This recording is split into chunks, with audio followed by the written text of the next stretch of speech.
It's easier than ever to get views, likes, and shares on social media these days.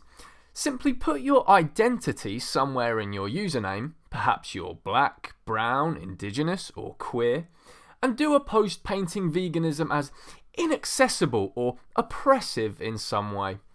Of course, the irony is not lost on some of us in the fact that these posts get so many views and shares. These same people who believe they're going against the grain or telling us something new, edgy and controversial are actually just repeating the same shit our grandparents and our great-grandparents have been telling us since about the 1940s. You see, telling people veganism is inaccessible or that certain people can't be vegan doesn't make you some kind of rebellious scamp going against the status quo, as these people would like to have you believe. No, it actually just makes you part of the establishment, a government bootlicker.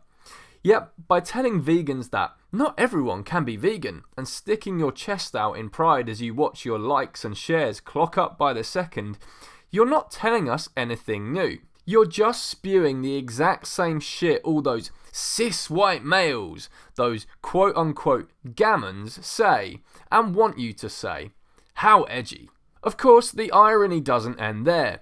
The very same enraged millennials and Gen Zers telling us that white men have too much power are more than happy for the predominantly white, all-male billionaires behind Facebook, Instagram, Twitter, YouTube and Google to become the most powerful people in the world and control the global spread of information via mass censorship, often penalising animal rights content in the process in favour of pro-meat and dairy propaganda.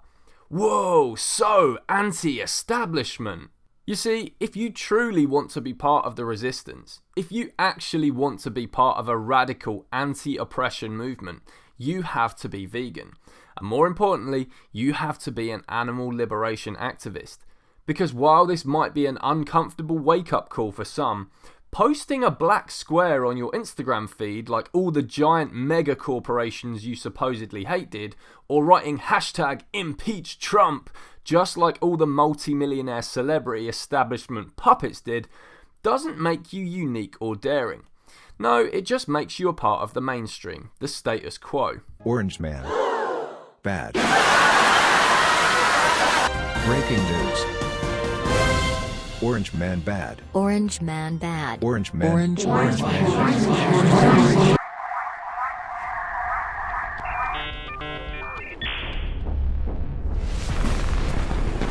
Orange Man bad.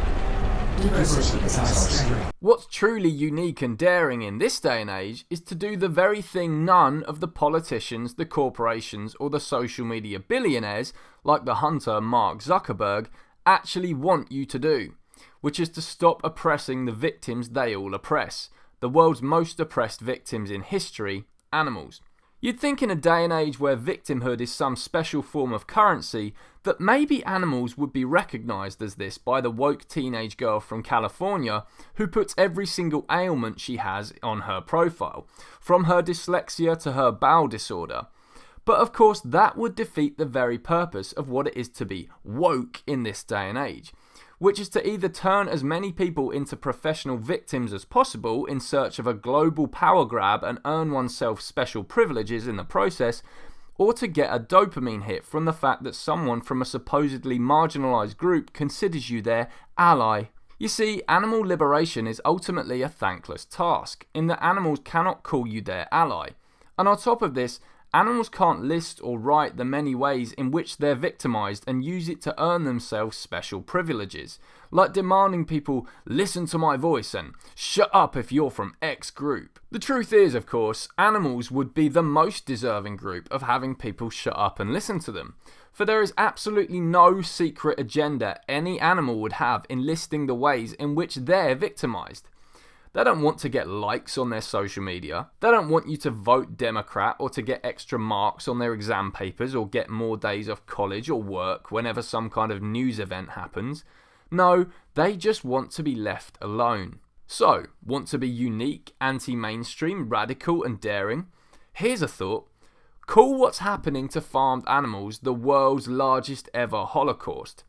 Call out groups like Black Lives Matter for their speciesism when you see it. Tell feminists that it makes no sense to march through the streets screaming, "My body, my choice," if they fund the largest act of bodily autonomy violations in history. Bombard corporations with messages demanding they speak up about the death of a non-human animal at the hands of police, rather than about whoever's death the latest cause du jour is. Break into a farm and liberate an animal, and do something that those police you hate so much actually criminalise. But of course you won't do any of these things, because that would defy what it is to be woke in 2022. Which is to say and do what's easy, what's comfortable, and what can't get you cancelled in any way. Basically just repeating whatever the fuck it is the politicians, the celebs, the social media platforms, the late night shows, the gossip magazines, and the mainstream news outlets are all saying, like a good little puppet. An anti-vegan who's supposedly woke? What a fucking joke.